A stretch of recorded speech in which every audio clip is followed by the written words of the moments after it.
People keep making this mistake that is stopping them from speaking English fluently.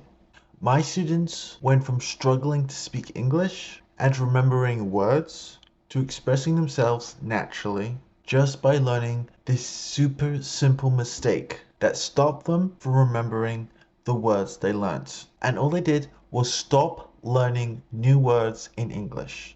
Yes, you heard me right.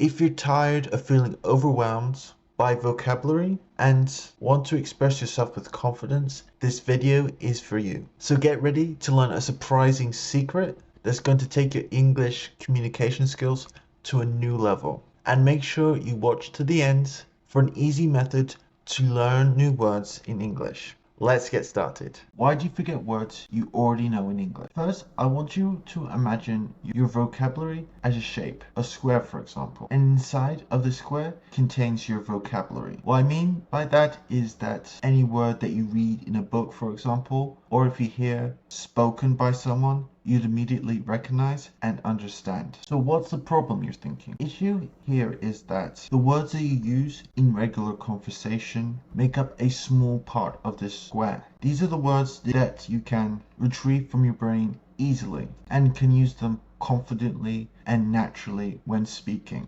These words can include house, hair, car, any word that you use consistently in English. However, beyond this part of the square contains the rest of your vocabulary. These are words that you understand but you can't really use. So here's the problem. So many people focus on increasing the overall size of their square. What they fail to recognize is that they need to increase the smaller part or the everyday words they use as well at the same time. So what happens is that a lot of people can understand a lot of things. They can read or watch a video explaining really complicated topics and understand it really well, but because they haven't extended the smaller part or the part of their vocabulary that they use on a daily basis, they can't really articulate and express these words in English. And this directly affects your fluency. So why does this happen? Why, when you hear and read something, can you immediately understand it, but you can't convert that into being able to say them in a conversation? The difference between the active and passive vocabulary. The reason why so many people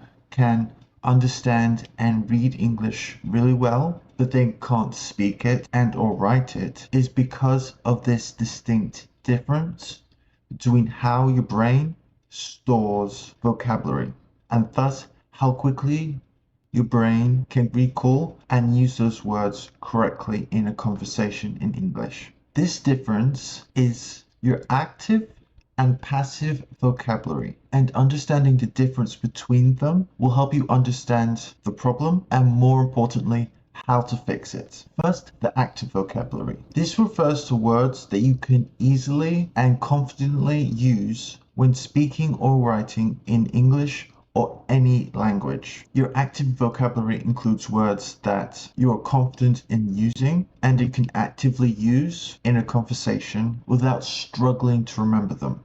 Your passive vocabulary consists of words and phrases that you understand when you read or hear them, but you might not often use them in your own speech or writing. You recognize the meaning of these words or phrases, but can't easily recall them and use them to express yourself in your own language production. To further illustrate the difference, we can think of your vocabulary as having different levels. Your core vocabulary are the words that you know and use on a daily basis and actively use them correctly and naturally when you communicate. You have no trouble remembering. Below that is your active vocab. These words are words that you don't use as often and sometimes forget, but you still can use them confidently. Then we reach your passive vocab. This contains the words that you recognize and can understand when you hear or read them, but you can't really confidently reproduce or say these words when you're speaking or writing in English. These are words you might recognize, but you don't truly understand them or can't use them in your own speech. Now, if you're someone who wants to accelerate your results in English faster and get my personalized help towards achieving your goals in English, then consider applying for my advanced English coaching program that will give you all the tools you need to learn English in the most effective possible way and give you the tools you need to go from frustrated and limited in English to full confidence so that you can take advantage of career opportunities in English speaking scenarios. So if that's something you're interested in, please make sure you click the link in the description or first pinned comment to book a call with me to see how I can help you. Now, with that out of the way, let's get back to the video. Why you need to increase your active and not passive vocabulary. If your goal is to start speaking more fluently and write with less effort or needing to translate everything, then improving and increasing your active vocabulary is what you need to do. As I've already said, your active vocabulary consists of words that you can easily use in everyday conversations. So if your goal is to improve your reading and listening comprehension in English, then increasing your passive vocabulary is what you need to do. However, if you want to communicate with less effort and be able to express yourself better in English, then you need to improve your active vocabulary. By building your active vocabulary, it will allow you to express your thoughts in English with more precision and nuance, increase your communication when you're speaking to someone in English, as you have a large amount of words which you can readily use and draw from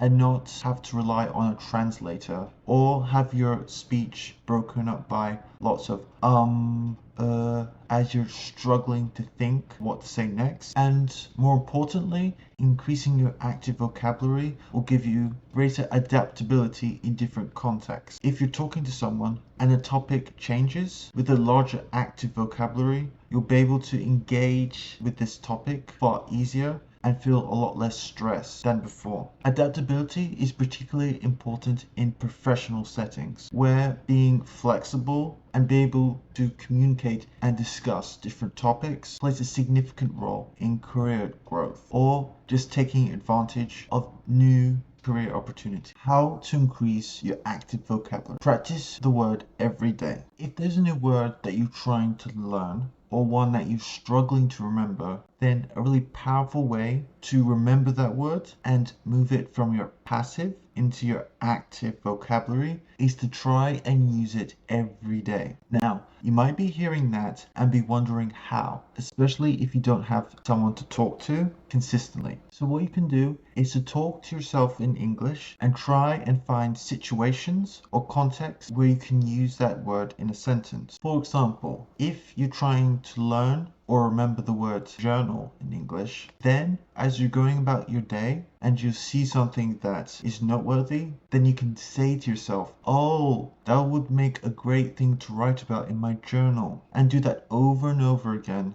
as the key to remembering and moving words from your passive to active vocabulary is lots of repetition. If you have some sort of diary or journal in English, try and include that word in a sentence with every entry. And you can also review that word with its definition every day or once a week to refresh it in your mind. Another thing you can do is to use flashcard apps. Personally, I love to use Anki as they have a built-in feature which removes the need of you to figure out when you need to repeat it. As in Anki, they have a built-in feature which tests words the app thinks that you might be forgetting. Flashcard apps are great because what they do is really allow you, without needing to think or plan it out, to repetitively review a word that you might be struggling with over and over again, especially when app thinks that you need to review it. With the flashcard apps, start slow, so maybe 5 or 10 words, and slowly build it up. If you miss a day, that's fine, particularly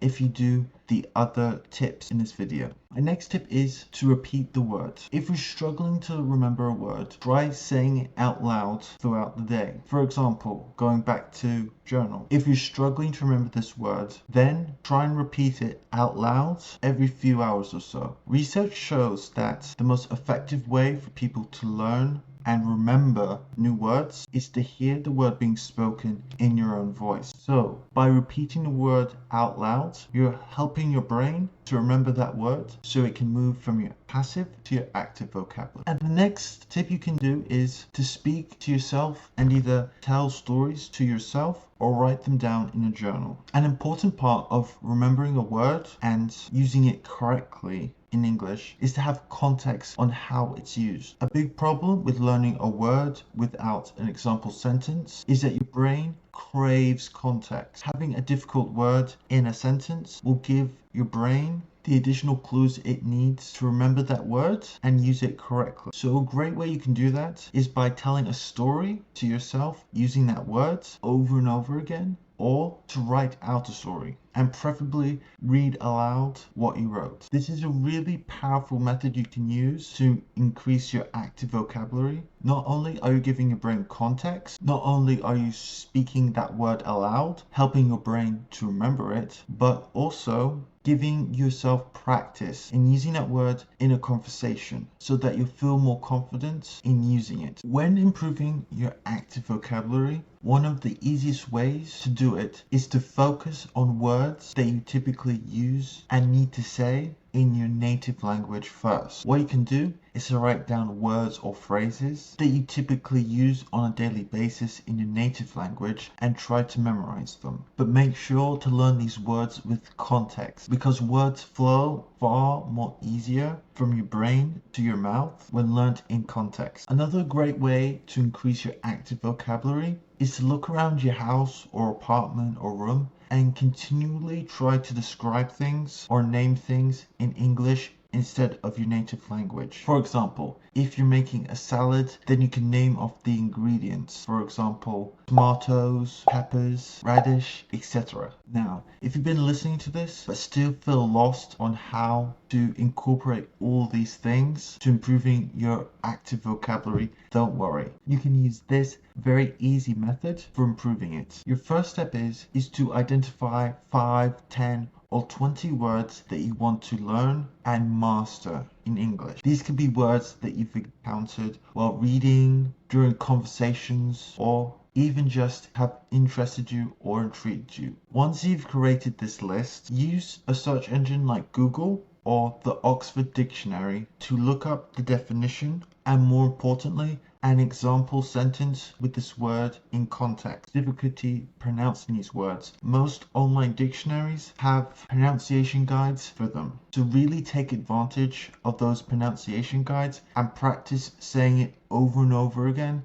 until you can say it perfect. Next, what you want to do is use repetition. Repetition plus context are the key ingredients for really moving a word from your passive to active vocabulary. What you can do is write lots and lots of paragraphs and try and find context in which to use these words. You can also download a flashcard app and review these words with the example sentence. Try repeating each word, paying close attention to nuances in the accent and intonation of a native speaker. This step will really imprint the correct sound into your memory so that you won't be in a situation where you know the words and how to use it correctly, but you can't pronounce it. Your next step is, as I've already hinted to in the previous one, and that is to construct your own sentences using these words. By creating your own sentences, you're really helping your brain to understand the vocabulary and the correct context in which to use it. Once you've done all these steps, it's time for the big test and try and integrate these words into your conversation. Challenge yourself to try and use one of these words when you have the opportunity to speak English to someone. Or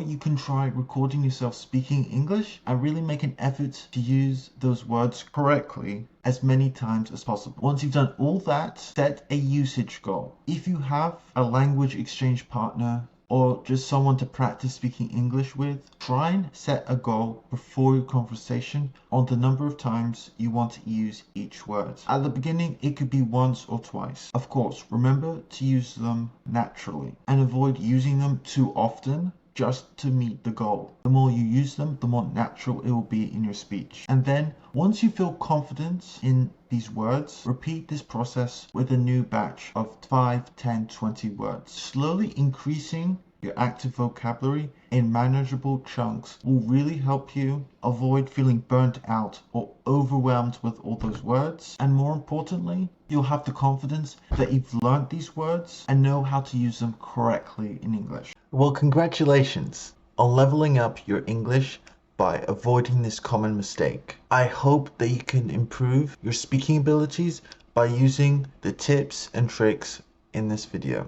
Please don't forget to get my free guide that will give you tips, tricks, and advice for improving your English faster. Link in the description and first pinned comment. So far, I've shared with you why you should stop learning new words in English. But if you want to use the method taught in this video to learn some new words, then make sure you watch this video here, where I will teach you advanced English words to replace that boring old interesting. Thank you so much for watching. If you've enjoyed this video and want more lessons just like this, make sure you subscribe, hit that notification bell, smash that like button, and I'll see you in the next video. Bye.